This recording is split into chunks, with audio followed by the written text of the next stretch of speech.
Ate Trixie Joy Vlog. Ayan po si Emily, kinukuha na yung pa-birthday mo sa akin. Kasi ano ngayong araw? Martes, August 8. Pagkagaling dito, punta kaming palengke, bibili kaming ulam. Diyan ko nababawasin sa bigay mo sa akin. Tapos yung salamin, sa ano pa kami pupunta? Pagdating ni Langga, kasi magpapasalamin din si Langga sa Quiapo. Para isahan ang punta, sasabay na lang ako kay Langga. Kasi magpapasama rin yan siya sa amin eh. O para isang punta, sabi niya 15 nandito na raw siya. Hindi ko alam kung kailan kami pupuntang Quiapo. Basta pag pumunta yan siya, sabay-sabay na kami. Doon ako magpagawang salamin. Pag uwi nun, maghintay ka lang konti doon. Pag uwi, dala na yung salamin. Kasi pag dito magpapagawa, bukod sa mahal na, hindi mo man agad yan madala pag uwi mo. Hello, Ate Trixie. Maraming salamat. Pagkakuha ko kanina nung bigay mo pa birthday sa akin doon sa bangko ay dumiretso kami palengke. Naglakad lang kami mula dito sa bahay hanggang doon sa palengke. Bumili ako ng isang bangus, tsaka ito hipon. Yan. Siyempre isisigang yan, kaya mayroong mga gulay oh. Ang talong at saka ito pansigang. May pipino rin para pag nagprito ng bangus may pipino. Ang kamatis napakamahal kaya ang liliit ng aming binili oh. Parang itlog lang ng bata. Hindi itlog ng matanda. Malaki pa nga itlog ng bata. Tapos bumili kang asukal 1 kilo. Tinapay. At si Emily, paborito ito squid ball. Ako hindi masyado. Squid ball. Ano pala to? Chicken balls. Chicken balls pala. Ay, pwede ako dyan, chicken balls. Ayaw ko ng squid balls. Tapos pag nagsigang kami ng ito, may talbos. At saka bumili kami face mask kasi ubos na ang aming face mask. At saka ito nga pala yung napanalunan ko sa napanalunan ko sa last chatter. Ay saging palang saba. Isang piling. Kinikilo dito ang saging. Ito yung itlog. Napanalunan sa last chatter. Isang tray na itlog. Napanalunan ko yan. Ayan, nabigay na ni Emily yung pambili ng itlog. Kaya nakabili na kami niyan. Oh. Lagi lang kami may itlog sa lamesa. Di ba dapat 1 tray lang ang bibilin. Eh nakabili na kami ng kalahating mga 10 itlog yung binili namin, 250. Dito sa kusina ay pag walang ulam, prito ng itlog. Kaya ayan, mayroon dyan extrang 3 sa ibabaw. Kasi pag wala kaming ulam, kukuha lang ng isa, gaganyanin, prito, ulam na yon. Tapos sabi ni Emily, nung papunta kaming palengke, parang gusto niyang kumain sa Jollibee. Di sabi ko, sige. Pagbalik namin, nagbago na ang isip niya. Sabi niya, wag na lang, ito na lang, may kanin naman tayo sa bahay.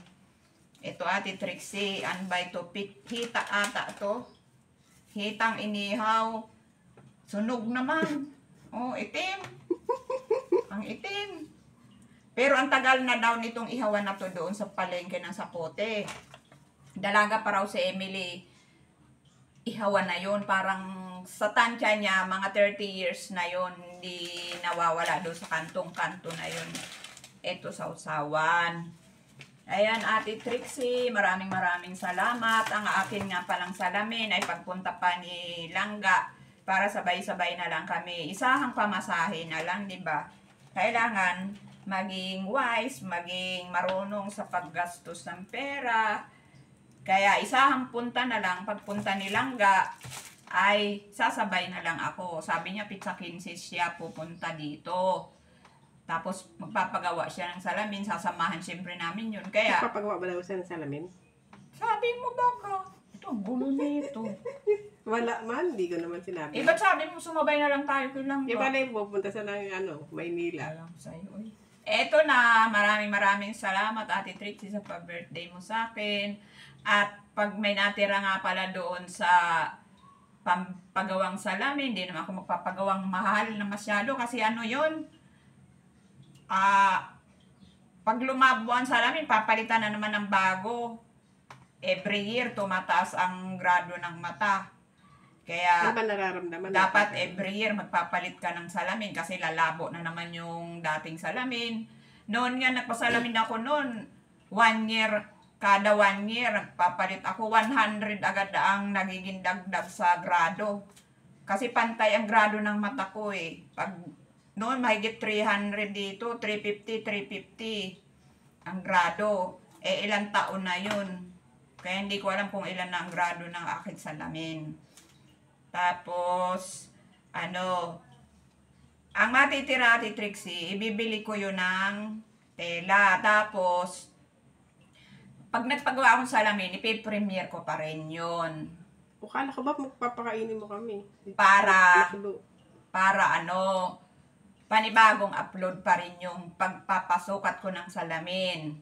Kaya ito yung unang binawas ko doon sa pa-birthday mo sa akin na 10K. Thank you po sa 10K.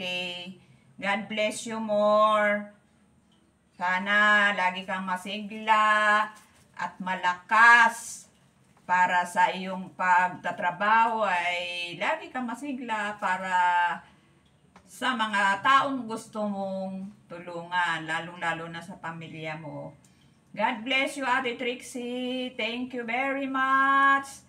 Ilang taon na rin tayong magkakasama dito sa YT.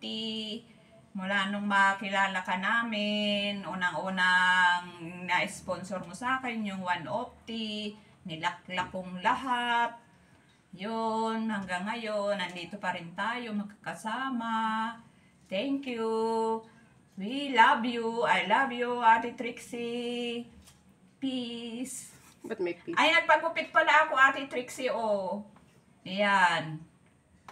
Sa mumurahing parlor lang yan. 100 lang yan. Plus 20 tips sa naggupit. O, di mayroon na akong alam na suki doon sa palengke. Kasi doon sana akong papagupit sa pinagugupitan ni Timilet. Eh, malayo sa amin yun. Dasma yun. Tapos sabi niya, anong gupit ang gusto mo? Sabi ko, pexi. Sabi, ay naku, baka ang pexi mangyari niyang peste. Sabi niya, wag na yun. Ako nang bahala. Yung babagay sa'yo. Kaya ito, Ate Trixie, binawas ko rin doon sa pa-birthday mo sa akin ang pampagupit. Nagtanong nga ako ng kulay, 500. Ako, wag na lang.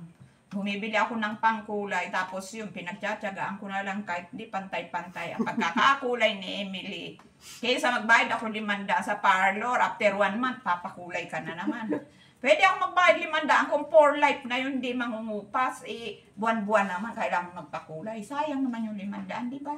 Bye! Nakailang babay na ba ako? Thank you! Ba't may peace ka pa?